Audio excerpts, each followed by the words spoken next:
Halo, apa kabar? Ketemu lagi dengan saya David Saragi di sini di Eledu Channel, di channelnya Eledu, dan pada kesempatan yang baik ini di hari yang luar biasa ini kita akan ketemu dengan seorang CEO ya. Ini luar biasa ya. Namanya Mas Ogi. Dia memiliki beberapa startup, ada perawatku.id, ada Klinik Go dan lain sebagainya ya. Jadi memang startup di bidang kesehatan ya di saat-saat pandemi ini benar-benar luar biasa. Jadi dampak ya di mana Mas Ogi anak muda yang satu ini wah berkaryanya dia nanti kita mau dengerin ya bagaimana dia dengan startupnya ya kan bisa menjadi dampak di saat-saat pandemi ini. Yuk kita undang saja Mas Ogi.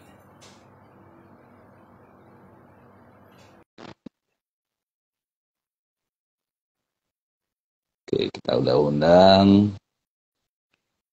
Yes. Ya, Eledu di sini berharap semuanya pada sehat-sehat, baik-baik, dan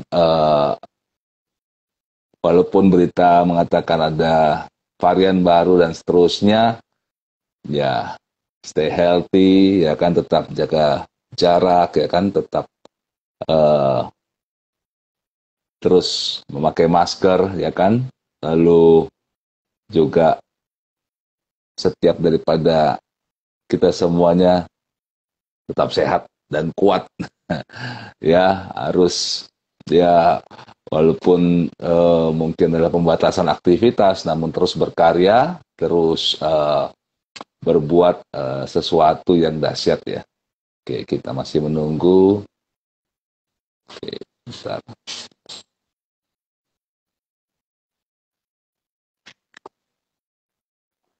Oke.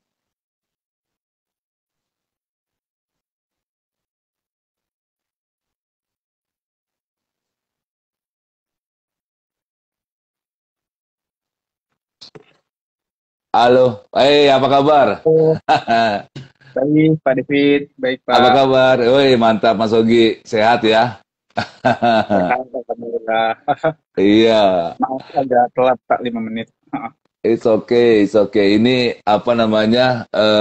Thank you sekali lagi ya sudah menyempatkan diri untuk berbagi di channel Eledu. Dan tadi saya sudah buka gitu ya tentang Mas Ogi sedikit lah. Nanti bisa cerita banyak gitu loh.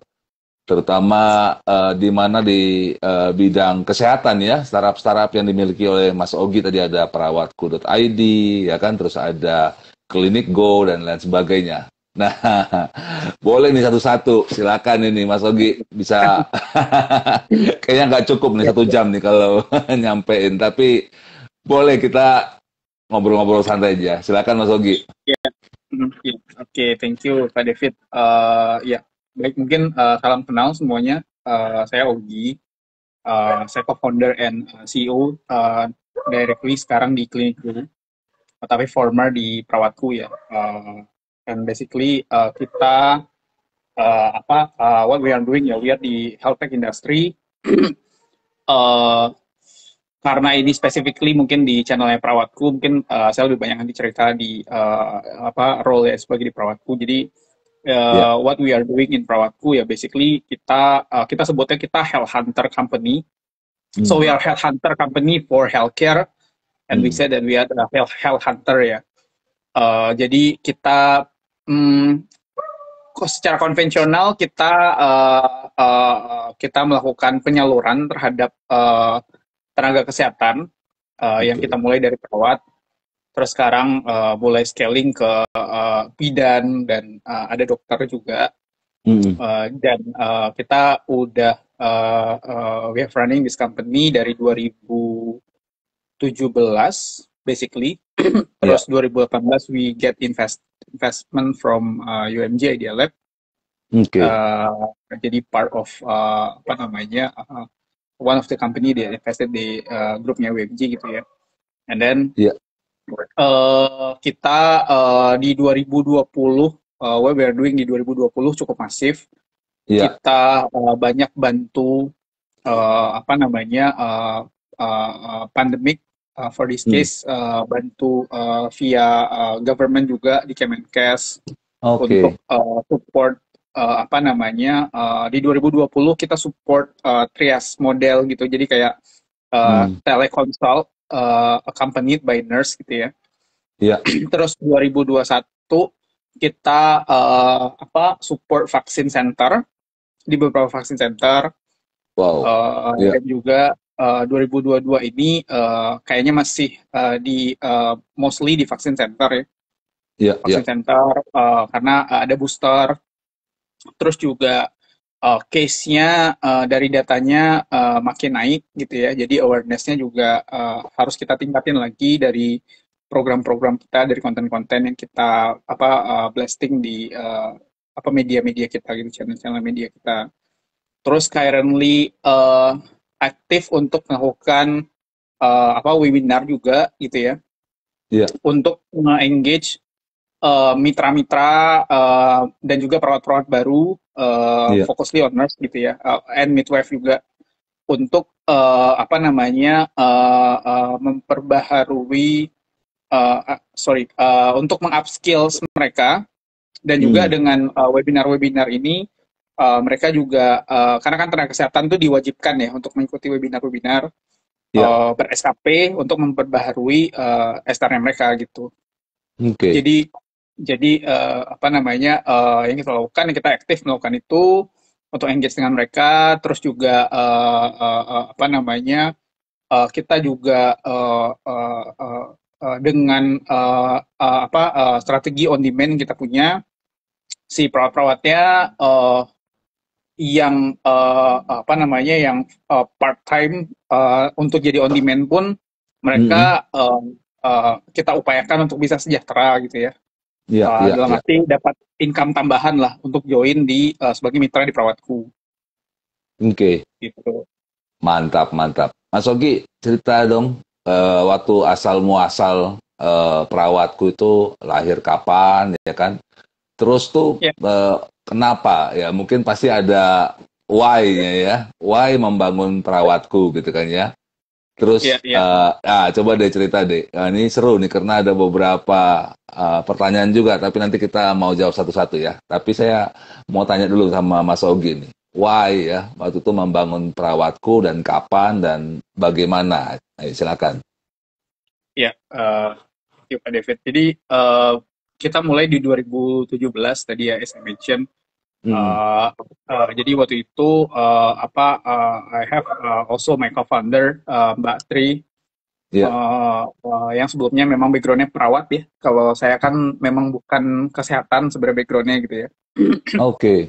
Uh, I studied in law school, terus Hmm. S2-nya di manajemen Oke. bisnis gitu ya. Terus Hmm. apa I am a co-founder Mbak Tri, Hmm. as Hmm. now as a as a CEO di perawatku.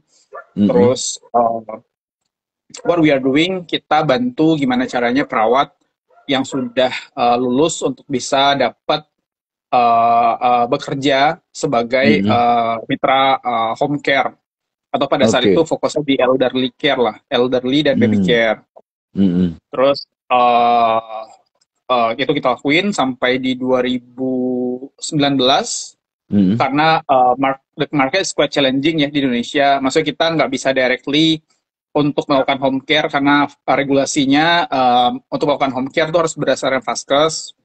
Oke. Jadi sebenarnya untuk langsung memprovide tenaga kesehatan Hmm. freelance Ya. tanpa ada SIP itu belum boleh gitu di Indonesia, dan kayaknya juga nggak boleh karena Oh, kan nggak ada Vaskesnya oke. ya.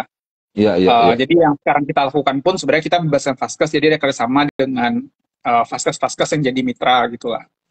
Nah, Oke. terus 2019 karena kita tahu itu dan kita concern juga sama itu, akhirnya kita provide si tenaga kesehatannya untuk di- dikirim ke luar negeri. Jadi Hmm. mereka apa namanya ada tambahan satu modul lagi pembelajaran, which is bahasa. Dan kita punya off taker waktu itu fokusnya di Saudi sama Jepang. Oke. Terus kita mencoba untuk nge-alignin apa namanya requirement mereka dengan tons of nurses atau pool yang kita punya gitu. Mm-mm. Jadi kita ada tambahin lagi pembelajaran bahasa gitu ya. Tapi Iya, bahasanya iya. sebenarnya kalau bicara Arab Saudi gitu misalnya itu nggak harus yang TOEFL atau IELTS, tapi cuman Mm-mm. apa namanya bahasa Inggris aja, maksudnya English foreigners aja, lebih ke conversation lah Iya, iya. gitu. Mm-mm. Apa namanya ya karena COVID, jadi kita nggak bisa ngirim perawatnya keluar. Iya, iya. Terus kita balik lagi concern ke locals, dan sampai sekarang kita Oke, nggarap market lokal. Jadi targetnya healthcare facilities. Healthcare facilities itu oke. ada klinik, ada praktek mandiri gitu ya, ada rumah sakit.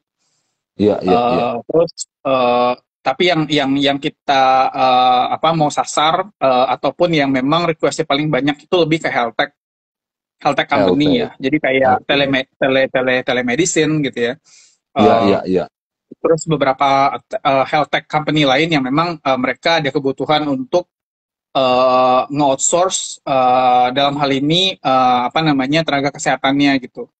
Mm-mm. Jadi apa namanya mungkin kita common dengan modelnya Halodoc, mereka telekonsultasi misalnya.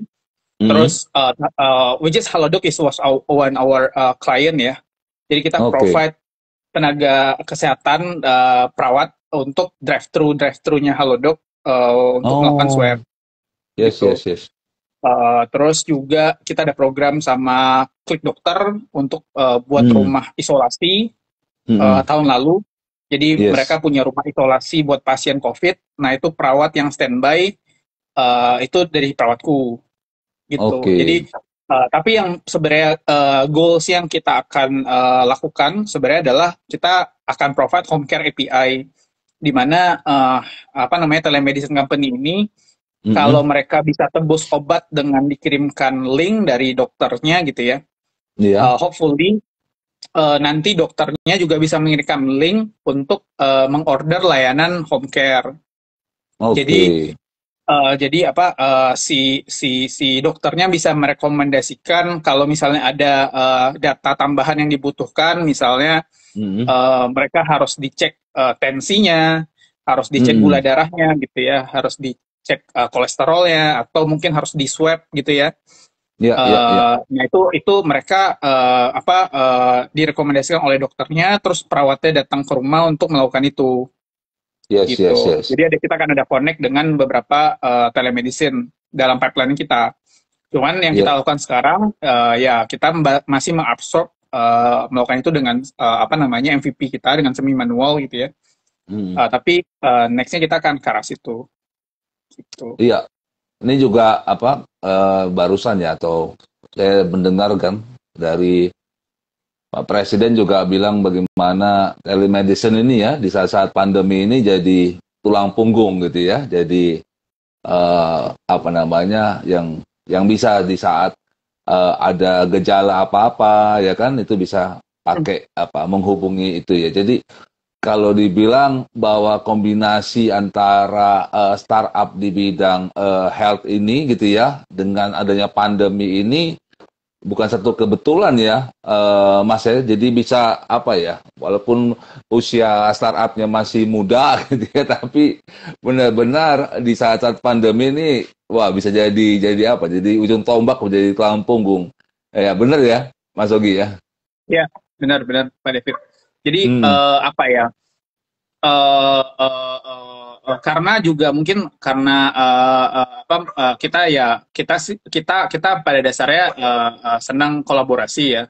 I mean ya, di startup industry apalagi gitu ya. Karena hmm, in terms of bisa apa bisa nge-reduce cost juga gitu ya, bisa bisa iya, ada saling ada feedback juga gitu ya. That's hmm, how collaborative works lah gitu. Jadi pada iya, dasarnya karena memang kalau misalnya kita bicara telemedicine company, mereka fokusnya di teknologi telemedicine-nya gitu ya. hmm, Dan di beberapa case kayak misalnya memang COVID situation, mereka harus punya vaksin center misalnya atau punya apa drive-thru screening, ya mereka hmm, nggak punya apa backup tenaga kesehatan yang bisa ada offline-nya kan, karena iya, mereka iya, iya, basisnya ya telekonsul gitu ya. Jadi mereka hmm, hmm, butuh hmm. butuh misalnya partnering dengan kita gitu, perawatku. Iya, iya, Terus iya. juga apa namanya karena kan bisa dibilang health tech company nggak cuman bisa diabsorb oleh dokter aja Iya, gitu. Jadi non necessary apa namanya teleconsult itu nggak cuman consult apa nggak maksudnya nggak cuman dokter aja gitu kan. Nah iya, makanya telemedicine kan luas ya, maksudnya kayak cakupannya misalnya home care tuh juga termasuk betul, betul. telehealth gitu. Jadi jadi Iya. jadi jadi sebenarnya apa namanya ya that's why adanya kolaborasi gitu. Apalagi kalau kita Mm. regulasinya layanan kesehatan harus berdasarkan vaskes kan. Iya, iya. Jadi mereka juga harus kolaborasi dengan misalnya vaskes gitu. Mm-mm. Ya itu sih pentingnya kolaborasi gitu di health tech industry. Yes, yes, yes, yes. Jadi emang dunia startup ini kan terkenal dengan kolaborasi gitu ya. Jadi sangat-sangat percepatan gitu ya. Dan ini buktinya ada perawatku.id ya kan, ada Mas Ogi gitu ya. Kita masih bersama dengan Edu Channel ya kan. Di sini ada Mas Ogi dari perawatku.id gitu kan ya. Nah ini udah ada yang nanya nih Mas Ogi nih. Gimana cara daftarnya? Wah ini awal-awal udah tanya daftar. Nah gimana sih Mas Ogi untuk ini nih Iya, supaya ada yang minat ini rupanya nih. iya, iya. Ya, ya sebenarnya as simple as langsung direct ke www.perawatku.id gitu ya. Oke. Atau bisa kontak di apa namanya customer support kita gitu ya. Hmm. CS perawatku.id yang centang hijau itu udah bisa langsung kontak ke sana sih Di untuk Instagram daftar ya. sebagai mitra. Mm-mm. Oke, itu jadi yang nanya tadi silakan follow Instagramnya perawatku.id ya, yang ada centang biru. Nah nanti langsung bisa berhubungan nanti langsung ya DM aja langsung bisa dapat informasi lebih lanjut. Oke, lanjut ya Mas Ogi ya. Ini Mas Ogi tadi tuh Iya, ngomong soal backgroundnya sebagai seorang apa backgroundnya hukum ya Mas Ogi ya.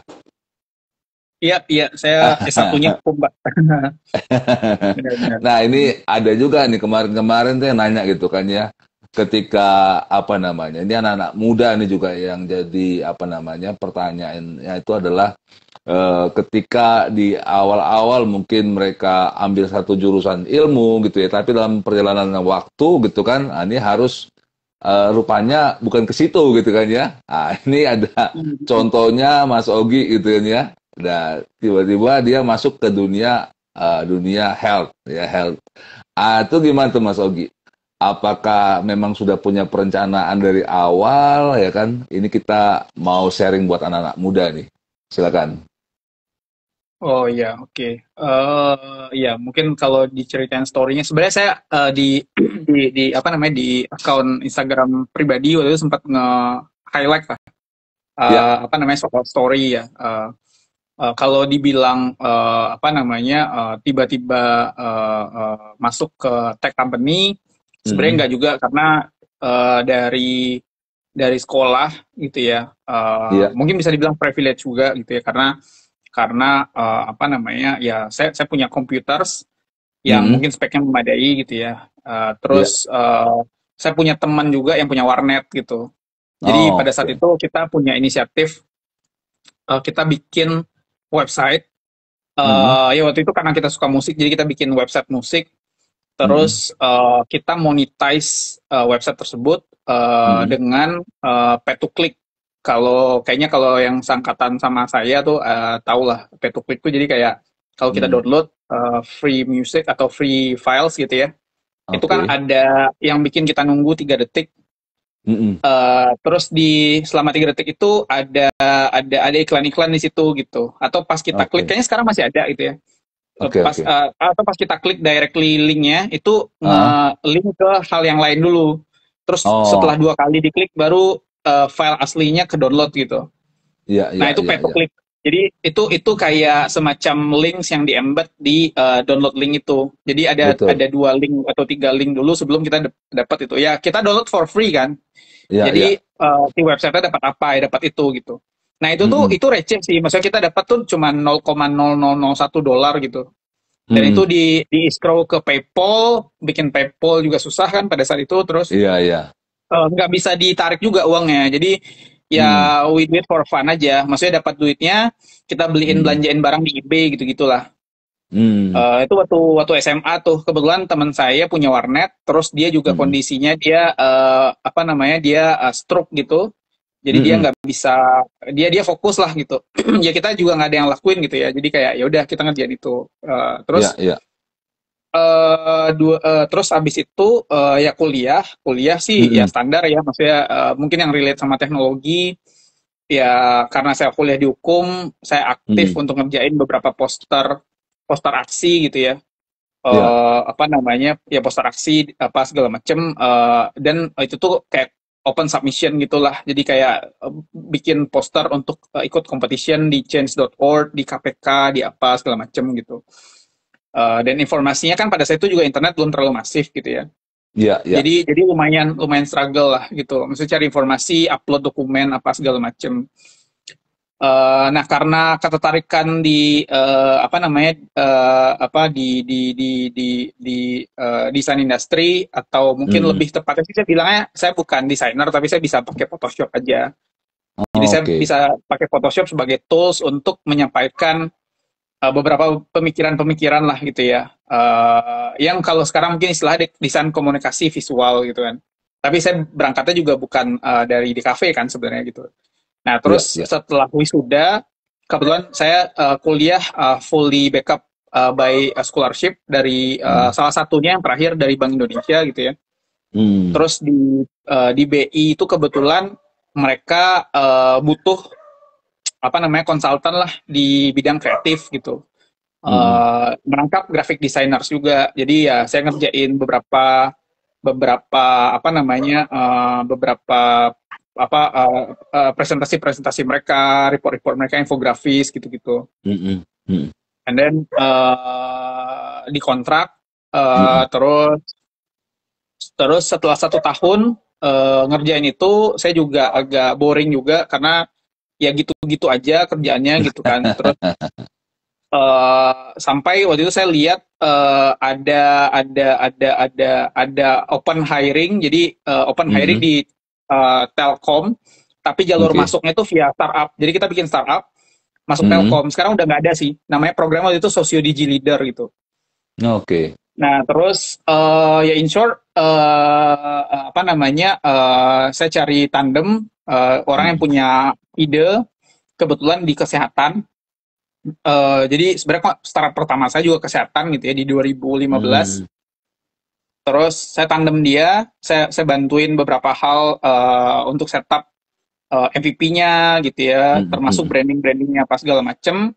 Terus kita jalan 2016, kita disupport sama Backcraft awal-awal Hmm. untuk berangkat ke Istanbul uh, untuk ikut program. Jadi pada saat itu kan Oke. juga ekosistem startup belum belum belum clear ya, maksudnya belum belum Betul, banyak lah. betul. Apalagi saya di daerah ya, saya masih di daerah waktu pada saat itu gitu.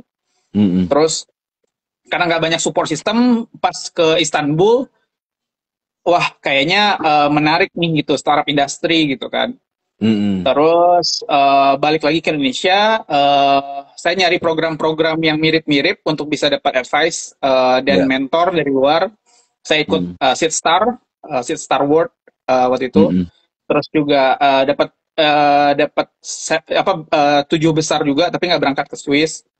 Terus setelah itu kalau nggak salah saya ikut beberapa competition lokal lah. Kayak Telkomsel punya Next Dev, terus tadi Sosio Hmm. Digi Leader itu, terus apa namanya ada beberapa competition lain lagi, terus sampai akhirnya kayaknya kok jadinya jadi B2C gitu istilahnya sekarang, business to Hmm. competition gitu. Jadi kerjanya ikut competition aja gitu kan. Iya, iya, iya. Ikut competition aja dan nggak terlalu ngedevelop produknya gitu ya. Nggak Hmm. terlalu ngejar traction customers dan lain-lain gitu. Jadi Hmm. 2016 kita decide untuk fokus bikin produk. Kalaupun ada competition yang kita ikutin, competitionnya mungkin kita ngejarnya lebih ke grant aja. Jadi dapat investment atau grant. Jadi Hmm. kita bisa develop produk lah. Ujung-ujungnya produk juga. Karena produk pada saat itu cuma landing page doang sih.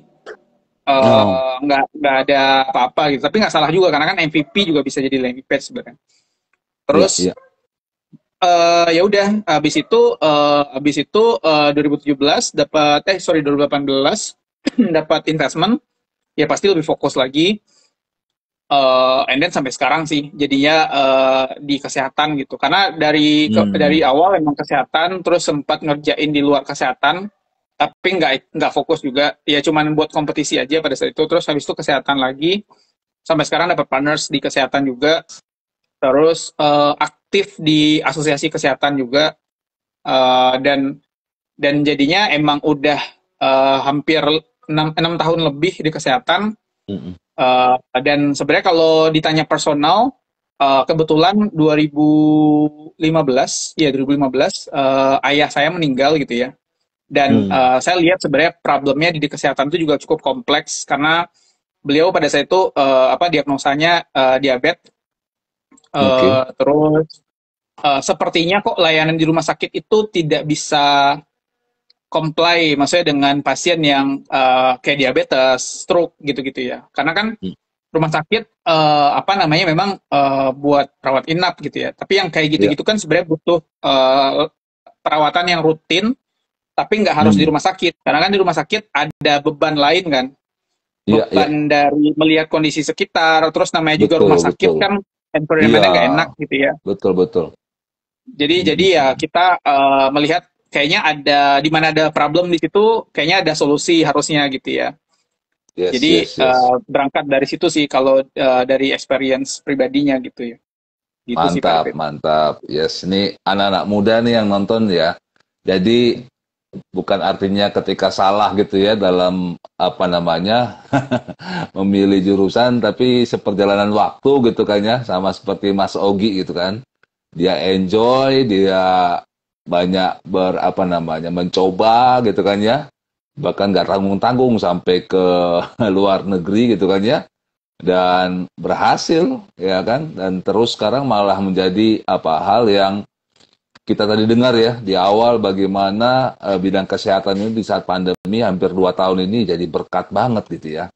Oh ya luar biasa. Nah, ini kan tema kita kan bangkit dan berlari di era yang baru nih ya, Mas Ogi ya. Nah, Ya, artinya tadi kan Mas Ogi juga sempat cerita bagaimana 2019 sempat kirim gitu ya para perawat gitu ke luar negeri ya, ke apa mm, namanya ke Arab Saudi ya, kalau nggak salah ya saya ya. iya, ke Arab paling paling ya paling banyak lah gitu dari negara yang lain. Iya, iya. Nah, sekarang lalu di saat pandemi sempat stop gitu ya, tapi Mm, malah tidak menutup apa namanya untuk kemajuan daripada perawatku.id, malah dibutuhkan di saat ini juga eh, di dalam negeri gitu ya Mas Ogi ya. mm, mm. Oke, nah saya mau tanya ini, seberapa besar nih Mas Ogi? Maksudnya, tadi kan kebutuhan kalau di luar negeri mungkin kita tahu ya kurang lebih gitu kan ya, orang luar negeri bagaimana mereka butuh perawat di rumah gitu kan ya. Ya. Lalu beda ya dengan culture-nya pada Indonesia ya. Bisa cerita nggak Mas Ogi? Tapi Mm, bisa mm, mm. akhirnya sekarang kita melihat juga banyak apa namanya rumah-rumah gitu ya, keluarga-keluarga yang akhirnya terbuka gitu ya dengan perawatan yang ke rumah kayak gitu. Nah, itu Ya. waktu itu ngebangunnya itu ya kan, itu bagaimana Mas Ogi sehingga orang-orang kita ini akhirnya juga oh ini juga memang dibutuhkan juga gitu. Ya silakan Mas Ogi. Iya, iya. Iya, kalau di luar negeri sih sebenarnya untuk home care gitu ya, atau layanan on Mm-mm. demand kesehatan sebenarnya juga bisa dibilang masif juga sebenarnya belum terlalu masif. Apa yang kita provide kemarin pas di luar negeri sebenarnya memang lebih ke vaskes juga. Oke. Kita kita provide untuk klinik klinik di Saudi Arabia gitu ya. Terus Mm-mm. juga ada beberapa di corporate yang memang mereka punya vaskes juga. Iya, Sebenarnya iya. vaskes-vaskes juga ujung-ujungnya. Nah, mungkin yang membedakan adalah di sana mereka bisa dibilang mereka punya gimana ya? Mereka tuh secara salary ke upgrade Mm. karena Oke. ya sebenarnya secara karena mereka juga ada negara maju gitu ya, dan Iya. memperhatikan kesejahteraan lah. Iya. Terus mereka bilang, user sana bilang perawat dari Indonesia gitu ya, itu Mm-mm. mannersnya oke. Terus juga kan kalau Oke. bicara Saudi Arabia mostly Muslim. Iya, Terus apa namanya, keilmuannya juga bagus. Sebenarnya yang kurang itu cuman bahasa aja bahasa ya. gitu. Oke. Dan soal ini kita compete, negara penyuplainya cuman Mm-mm. compete-nya itu antara Indonesia dan Filipina. Nah, Filipina Oke. secara bahasa mereka udah bagus, dan mindset untuk mereka setelah lulus bekerja di luar negeri itu udah ada tertanam gitu. Mm-mm. Beda sama Indonesia. Jadi Oke. makanya challenge-nya itu sih kalau di Indonesia. Padahal memang banyak orang yang pengen ke Arab juga gitu ya. Kalau kita bicara konteksnya Arab, karena Iya. ya selain mereka bekerja di sini secara salary bagus, terus Mm-mm. apa namanya, mereka juga bisa dapat fast track untuk bisa haji umroh gitu kan. Iya, betul. Uh, which is Iya, jadi iya, iya. goalsnya mungkin kalau mereka Muslim gitu kan. Nah jadi Betul, betul. sebenarnya banyak-banyak privilege lah yang mereka bisa dapat. Nah cuman memang Mm. perkaranya bahasa. Nah bahasa ini kan memang butuh motivasi juga kan. Mm-mm. Di luar itu satu lagi, mereka harus lulus tes namanya Prometric. Nah, Mm. Prometric ini juga jadi barrier karena apa namanya, mereka apa, tidak ada tryout-nya lah intinya. Di Indonesia tidak Mm-mm. di-provide tryout-nya. Iya, Jadi iya. mereka harus ke sana dulu untuk maksudnya misal mereka agak gambling ke sana karena Mm. mereka tesnya di sana gitu. Nah, kalau tryout-nya di-provide di Indonesia, sebenarnya Mm. mereka chance-nya lebih besar karena mereka udah tryout-nya lulus di sini, mereka lebih pede kan. Mm-mm. Toh tes-tes yang lain juga kan sebenarnya apa bisa dibilang lebih pede kalau ikut tryout-nya, misal SNMPTN apa segala macam gitu ya. Iya, Nah, iya. jadi itu sih sebenarnya barrier-nya. Dan karena itu juga kemarin sebenarnya kita udah ngegarap gimana caranya biar si Prometric tryout-nya bisa di-provide di Indonesia, dan itu ternyata butuh butuh ada kerjasama antar negara juga gitu ya, karena kan sebenarnya biar ini diakui, kalau bisa bahkan Prometricnya kita pengen di Indonesia, tapi itu lebih berat lagi perjuangannya gitu kan.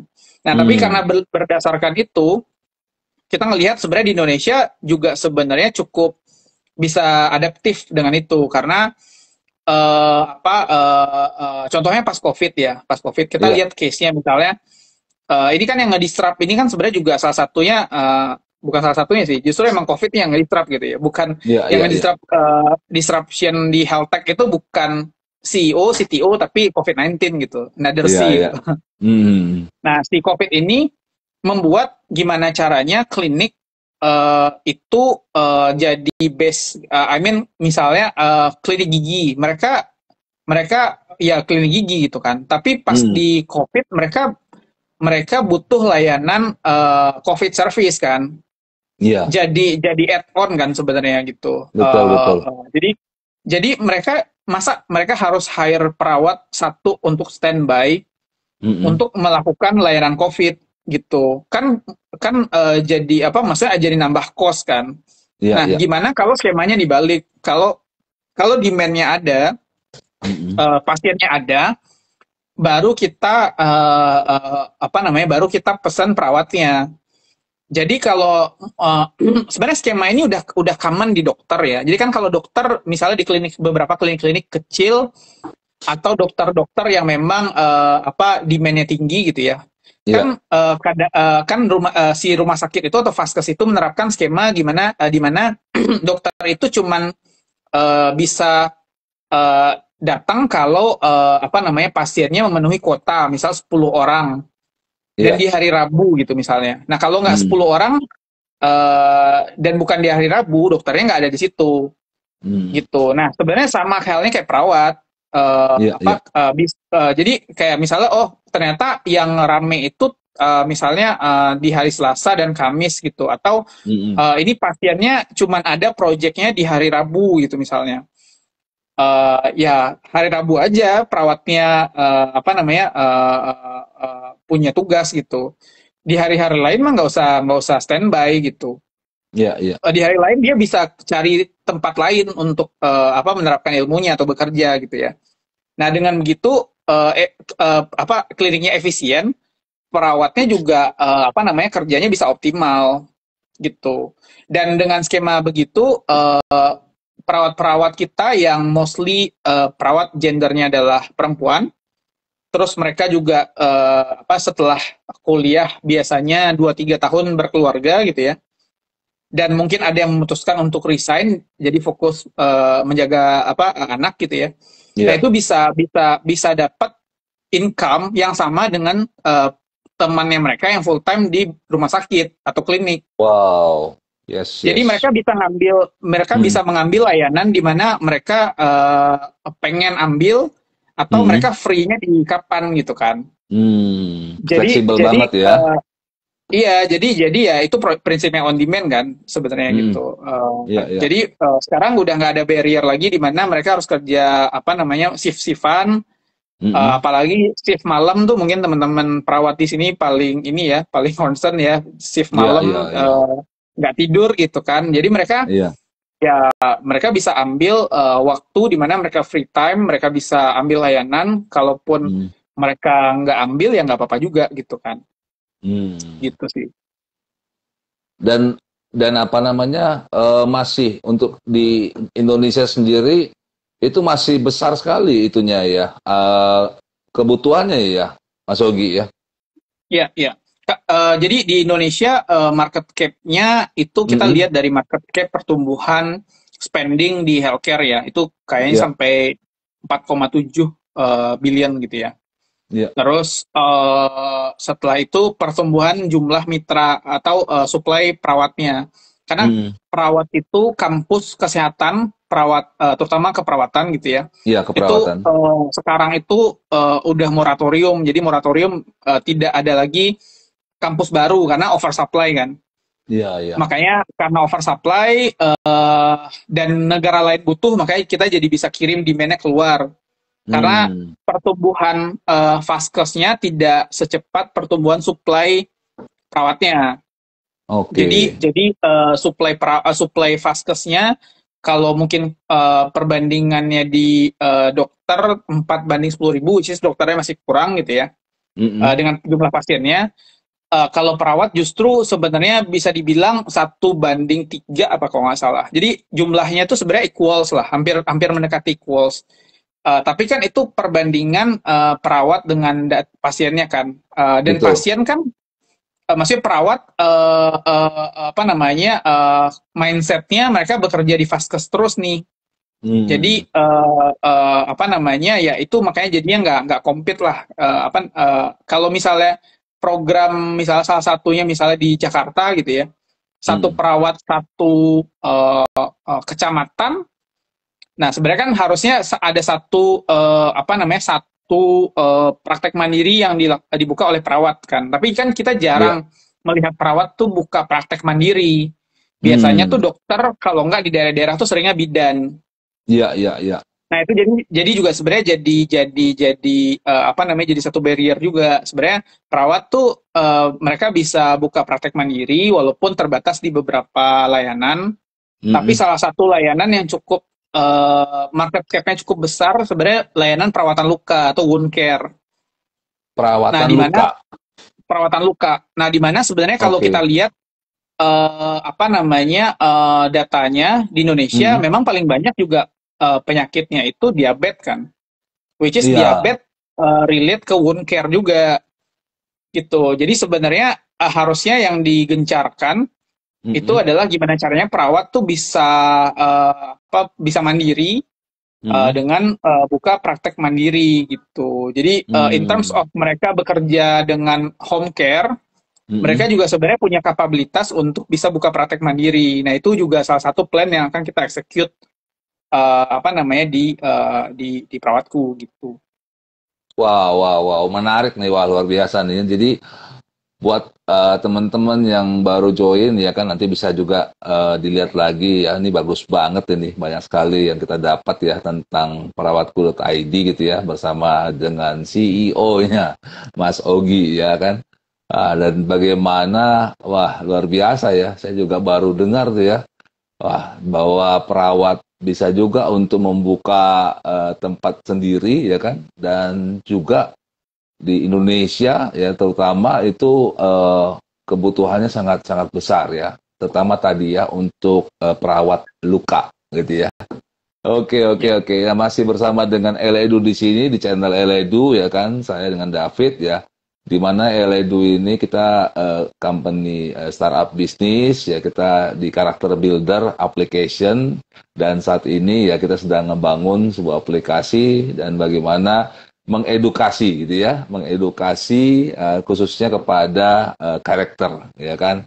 Nah, bicara tentang karakter nih Mas Ogi, ya kan? Tadi Mas Ogi juga ada bilang bahwa perawat-perawat Indonesia itu punya apa ya, punya hal yang banyak sekali yang positif ya. Kurangnya cuma di bahasa ya Mas Ogi ya. iya, Oke. Nah, benar, Pak tapi David. kalau Mas Ogi ya kalau tanya soal karakter nih ya, karakter yang seperti apa sih yang ideal Mas Ogi buat seorang perawat ya?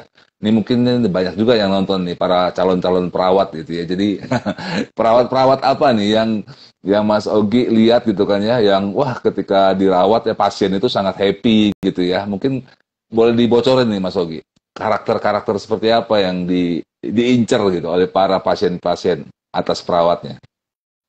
Iya, iya, iya. Eh, Basically, apa namanya, apa kalau bicara layanan kesehatan ya, kita fokusnya di eh, layanan atau Hmm, services gitu kan. Ya iya. namanya services, pastinya apa namanya, si servicesnya mesti apa namanya relate mungkin ke hospitality gitu. Hmm, Nah, yang namanya hospitality ya kita pasti bicaranya soal excellent services. Makanya oke. kita juga ada provide CRM gitu misalnya Customer Relation Manager untuk Hmm, ngasih feedback terhadap layanan-layanan yang dilakukan oleh apa perawat-perawat kita gitu.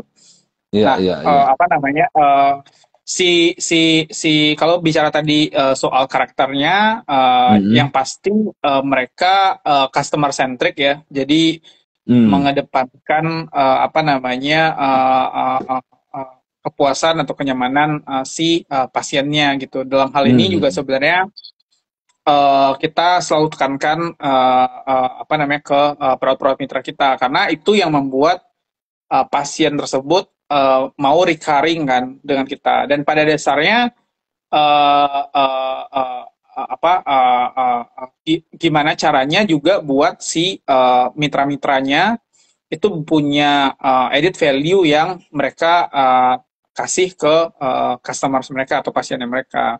hmm, Jadi menurut saya sih itu udah satu paket dan yang sering kita temukan di Vaskes hmm, biasanya kan karena itu tidak jadi satu tolak ukur dan mereka hmm, tidak ya bisa dibilang tidak terlalu mengedepankan servicesnya hmm, akhirnya ya si apa tenaga kesehatannya atau si apa perawatnya yang di vaskes tersebut juga tidak terlalu mengedepankan layanannya gitu. Jadi makanya oh hmm. kok mereka jutek apa segala macam tuh karena Iya, ya iya. beban kerjanya tinggi.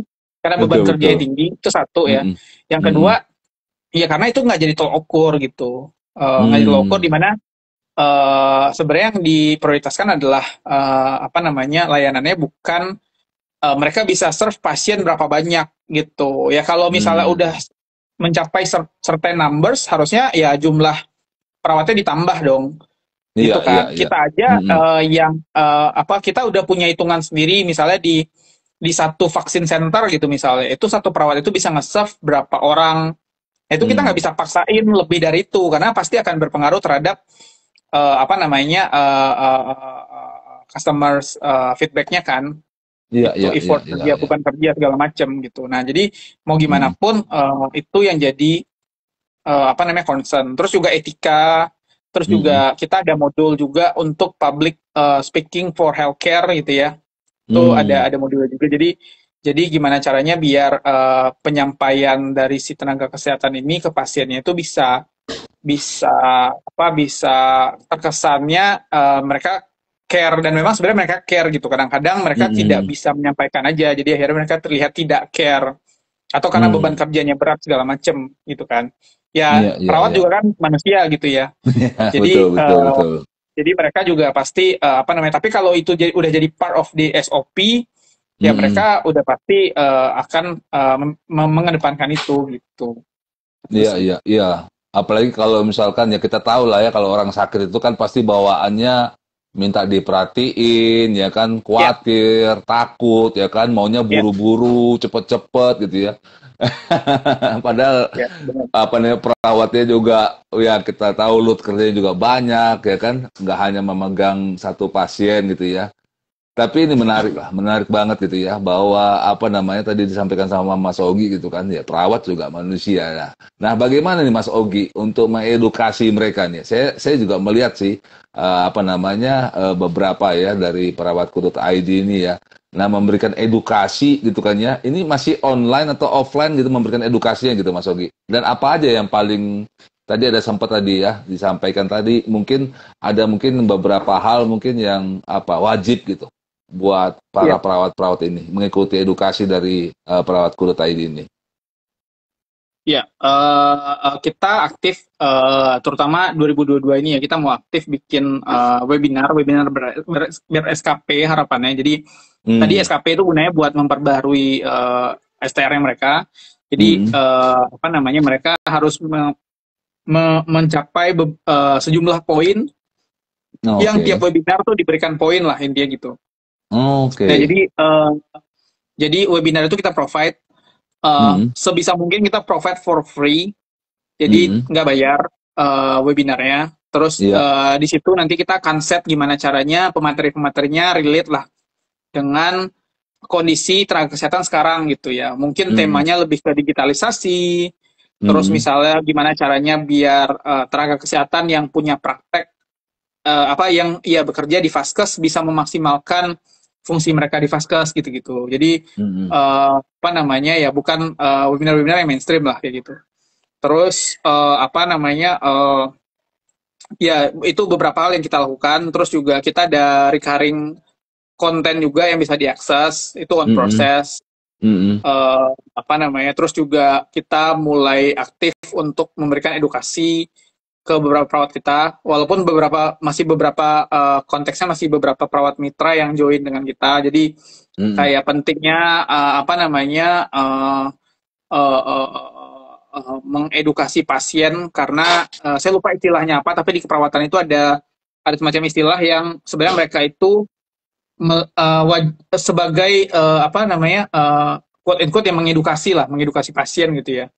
Kalau usah Oke. paliatif paliatif care atau apa gitu. Jadi Oke. jadi mereka mereka punya mereka harus punya itu gitu. Kalau Hmm. ya kayak kader di posyandu lah.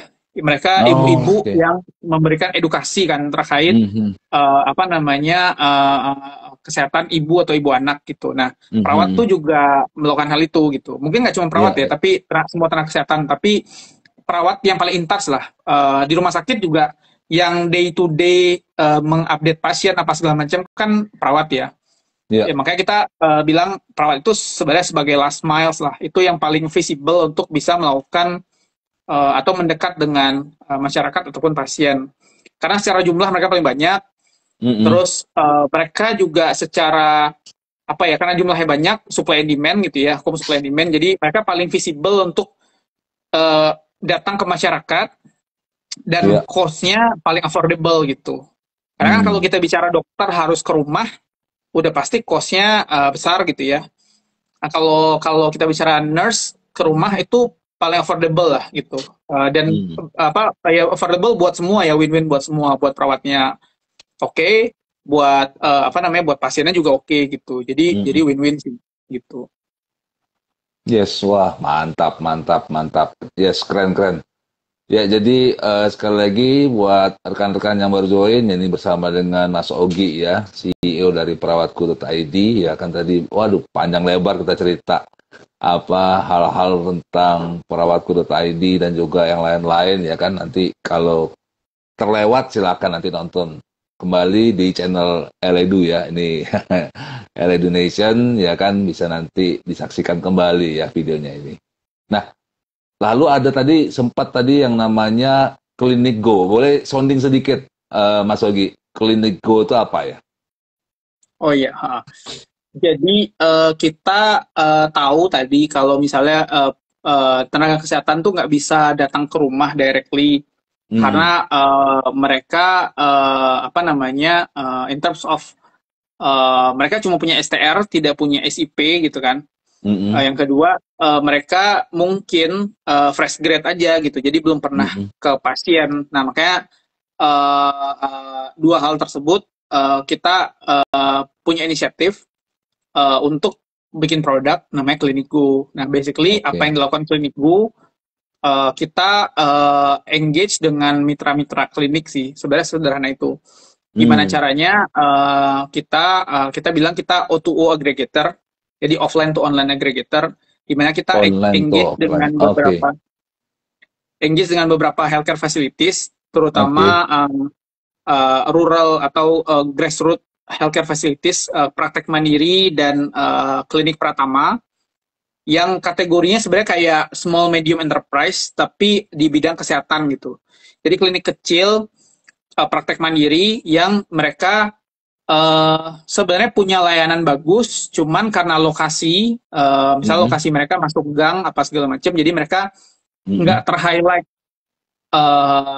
apa namanya, nggak ter-highlight, jadi jumlah Mm-mm. pasien mereka ya warga sekitar aja gitu. Padahal sebenarnya layanannya Mm. bagus. Nah, Mm-mm. apa yang kita lakukan dengan Klinikgu dan perawatku, jadi kita bantu gimana caranya klinik tersebut bisa ke-highlight, terus Mm-mm. kliniknya nggak perlu nunggu pasien aja, jadi bisa jemput pasien juga dengan home care. Jadi Oke. klinik tersebut nggak perlu hire full-time nurse, Mm-mm. mereka kapanpun mereka butuh ada layanan ada layanan home care, mereka tinggal pakai perawat yang di sekitar klinik tersebut untuk datang ke pasien. Jadi Oke, oke. flow-nya klinik ngestok, misalnya kalau contohnya COVID service, Mm-mm. klinik ngestok APD atau Iya, dan juga COVID test kit.